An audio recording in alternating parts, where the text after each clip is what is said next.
হুবহুব ওই মহিলাটাই জটলানো চুল একদম সেম ভাবে দাঁড়ায় ছিল, বাট একটু অন্ধকারে গাছের আলাদা। যখন আমি ফুল গেটটা দেখছি, দেখে আমার গেটের সামনে ওই মহিলাটা একইভাবে দাঁড়ায় আছে। যখন বাইক থেকে নামছি, নামার পর দেখলাম যে আমার শরীর আর কাজ করতেছে না, পুরো দমে একদম অবসে যাচ্ছে। আমার শরীর আর কোনো মুখ দিয়ে যে সাউন্ড আসবে, আমি চিৎকার দেবো, সেই চিৎকারটা আমি দিতে পারতেছি না। আমার নাম ফয়সাল আহমেদ, আমি ঢাকা ইউনিভার্সিটি সোশ্যোলজি ডিপার্টমেন্টের একজন স্টুডেন্ট এবং Bangladesh national team taekwondo national টিমের একজন প্লেয়ার। আমার স্টোরিটা হলো আজ থেকে 1 বছর আগের। ওটা আমার লাইফের ফার্স্ট শকিং। এটা আমার কাছে এখন ওটা মনে পড়লে মনে হয় যে আমি অনেক ভয় হয়ে যায়। রাতের বেলা বের হলে আমার কথাটা মনে পড়লে আমি বের হতে পারি না। তো বিষয়টা এরকম যে আমি যখন ফার্স্ট ঢাকাতে আমি বাইক নিয়ে আসি, ঢাকাতে নর্মালি লোকেশন ম্যাপ দেখে দেখে বাইক চালাই। ঢাকা ইউনিভার্সিটি 2023 সালে যখন ভর্তি হওয়ার পরে এখন একটা ফ্রেন্ড সার্কেল বানানোর একটা নিয়ম আছে। তা আমি প্রায় সব ফ্রেন্ডদের বার্থডে প্রোগ্রামে যাইতাম। তো বিষয়টা হলো কি যে আমার একটা ফ্রেন্ডের বার্থডে প্রোগ্রাম ছিল। তো ওই বার্থডে ওদের সাথে মজা টজা করে, ওদের সাথে একটু চিলমিল করে দেন আমি ফেরত আসবো। তো ওরা বললো যাস না, কিন্তু আমি ভাবলাম যে না, আমি তখন রামপুরা থাকি, রামপুরা আমার ফ্ল্যাট ছিল। তাই আমি ভাবলাম যে এখান থেকে এখানে রাত বাজে 1টা, আর শীতের দিন কোনো যানজট নেই, তা আমি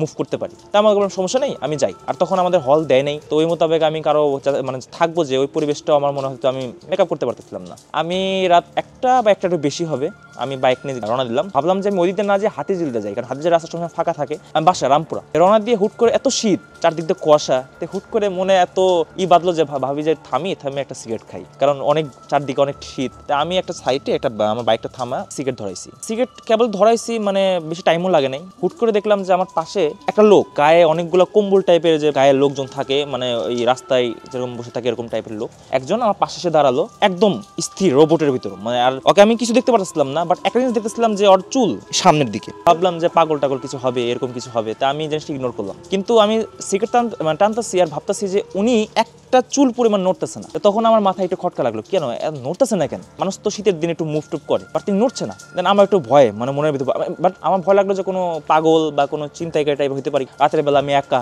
তো আমার মনে একটা ভয় কাজ করলো। তা আমি কি করলাম, সিগারেটটা অর্ধেক না শেষ করে সিগারেটটা ফেলে দিয়ে আমি বাইকে উঠলাম। উঠে আমি ইগনোর করে টান দিলাম। তা হাতিঝিল প্রায় এরিয়া প্রায় 3-4-5 কিলোমিটার হবে হাতিঝিল পুরো এরিয়া। তো আমি যখন প্রায় বাইকে টান 60-70, একটা মোড় আছে হাতিঝিলের, এরকম একটা মোড় আছে। তা আমি মোড়ের যখন এখানে আসছি, তার আমার চোখ পড়লো কি যে আমি আমার বাইক চালাচ্ছি, একটু আমার ডান দিকে চোখ পড়ছে, একদম হুবহুব সেম ওই লোকটাই রাস্তার ওই সাইডে দাঁড়ায় আছে। তখন আমি ভাবছি যে আমি ভুল দেখছি, হয়তো বা আমার ইমাজিনেশন খারাপ ছিল, বা আমার ব্রেনটে ওনাকে নিয়ে বেশি কাজ করতেছে। তো আমি একটু ভুল ভাবলাম নিজে ভুল হয়তো বা। আমি কি করলাম, আমি বাইকটাকে একটু ভাবতেছিলাম যে কেন আমি কি আবার ভুল দেখলাম, বা এরকম টোকাই তো অনেকে আছে, হাতিঝিল অনেকে শুয়ে থাকে, এরকম কিছু হইতে পারে। কিন্তু যখন আমি আরো বাইক, কিন্তু আমার 70 গতিতে আছে বাইক, যখন আমি আরো টান দিলাম, টান দিয়ে আমি সবচেয়ে বেশি শখ খাইছি কোন সময়, যখন আমি দেখছি যে হাতিঝিল যে ব্রিজ আছে মাঝখানে, এই ব্রিজের সামনে ওই মহিলাটা দাঁড়ায় আছে। হুবহুব ওই মহিলাটাই জটলানো চুল একদম সেম ভাবে দাঁড়ায় ছিল, বাট একটু অন্ধকারে গাছের আড়ালে। আমি ওকে দেখে দেন আমি বুঝতে পারলাম যে আমার সাথে কিছুটা হচ্ছে, মানে যেটা হয়তো প্যারানর্মাল কোনো কিছু। অনেক ভয় পেয়েছি। দেন আমি বাইকের গতিটা আরো বেশি বাড়াই দিচ্ছি। বাইকের গতি প্রায় তখন চলে গেছে 90-95। ওই টাইমে কিছু না, রামপুরা ব্রিজটা পার হয়ে আমার বাসা ভুইয়াপাড়া। আমি ওইখানে যখন গেছি, আমার গলি আছে, আমার বাসা মনে করেন এখান থেকে আর সর্বোচ্চ 200 মিটার বা এরকম দূরে। আমি খুব ঘামতাছি, শীতের মধ্যে আমি ঘামতাছি যে আমি কি ভুল দেখতেছি, বা আমি কি ভুল দেখছি, এরকম ভাবতাছি আমি। হুট করে যখন আমি বাইকটা, মানে আমার গেটটা দেখা যাচ্ছে আর কি, হালকা গেট দেখা যাচ্ছে। যখন আমি ফুল গেটটা দেখছি, দেখে আমার গেটের সামনে ওই মহিলাটা একইভাবে দাঁড়ায় আছে। যখন আমি বাইকটা থামাইছি, থামানোর পরে আমি যখন মানে বাইকটা অটোমেটিক স্টপ, মানে আমি কেমন যেন নিজের ধরে রাখতে পারতেছি না। এন্ড আমি যখন বাইক থেকে নামার পরে আমার শরীরটা পুরো অবশ, মনে হচ্ছে আমার চোখের উপরটুকু দেখতে পারতেছি, চোখের নিচেটুকু আমি দেখতে পারতেছি না। কিন্তু ওই মহিলাটাকে আমি দেখতে পারতেছি, কিন্তু ওই মহিলা কিন্তু তখন পরে কোনো মুভ করে না, একটু নড়েও না, একটু কিছু, মানে কিছুই না।